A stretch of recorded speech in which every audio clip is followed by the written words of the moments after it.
बहुत समय पहले की बात है। 7 समुंदर पार एक गहरे नीले समुद्र में राधा नाम की एक जलपरी रहती थी। राधा सिर्फ सुंदर ही नहीं बल्कि समझदार, दयालु और बहादुर भी थी। समुद्र की रानी उसकी माँ राधा को प्यार से सागर की राजकुमारी कहकर बुलाती थी। राधा का दिल इंसानों की दुनिया को जानने के लिए हमेशा मचलता रहता था। वह अक्सर समुद्र की सतह पर जाकर दूर तटों को निहारती थी जहाँ इंसान रहते थे। राधा की माँ महारानी अलतारा राधा को बार बार चेतावनी देती कि इंसानों की दुनिया हमारे लिए नहीं है, वे हमें समझ नहीं सकते। लेकिन राधा की जिज्ञासा हर चेतावनी से बड़ी थी। एक दिन सुबह राधा समुद्र की सतह पर तैरते हुए दूर एक तट पर पहुंची। वहां उसे एक जहाज दिखाई दिया। तेज तूफान आने वाला था और लहरें उग्र होती जा रही थीं। अचानक बिजली गिरी और जहाज 2 हिस्सों में टूट गया। राधा बिना एक पल घंवाए पानी के भीतर गई और देखा कि एक इंसानी युवक डूब रहा है। वह उसकी ओर तैर गई और बड़ी मुश्किल से उसे किनारे तक ले आई। राधा ने पहली बार किसी इंसान को इतने पास से देखा था। उसका नाम श्याम था। श्याम बेहोश था लेकिन जिंदा। राधा ने उसके चेहरे को देखा और कुछ महसूस किया, एक अलग सी गर्मी जो समुद्र की ठंडक में कभी नहीं मिलती।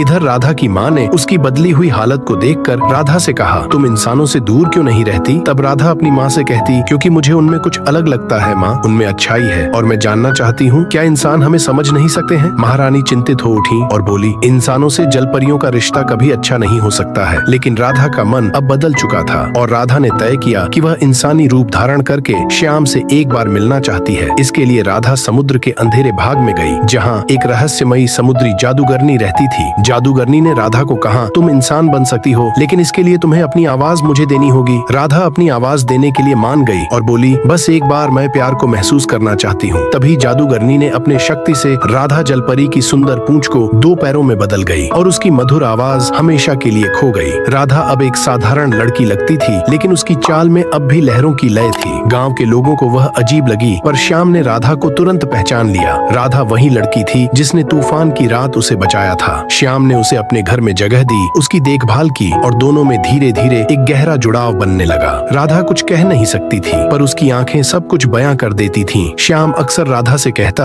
काश तुम बोल पाती, मुझे लगता है जैसे मैं तुम्हें बहुत पहले से जानता हूँ। राधा मुस्कुरा देती। समय बीतता गया और एक दिन समुद्र में बड़ी हलचल मच गई। जादूगरनी का जादू टूटने वाला था और अगर राधा सूर्योदय से पहले समुद्र में वापस नहीं गई तो वह हमेशा के लिए इंसानी दुनिया में फंस जाएगी और जल परियों की तरह फिर कभी पानी में नहीं लौट सकेगी। राधा के सामने कठिन फैसला था, वापस जाना या अपने प्यार के साथ धरती पर रह जाना। उसी रात श्याम ने राधा को एक हार दिया और राधा से कहा, क्या तुम हमेशा मेरे साथ रहोगी? राधा की आंखों में आंसू थे। वह उसे गले लगाकर समुद्र की ओर भागी। तट पर पहुंचकर राधा ने आकाश की ओर देखा। सूरज की पहली किरणें बस फूटने वाली थीं। उसने पीछे देखा जहां श्याम उसे ढूंढता हुआ दौड़ रहा था लेकिन वह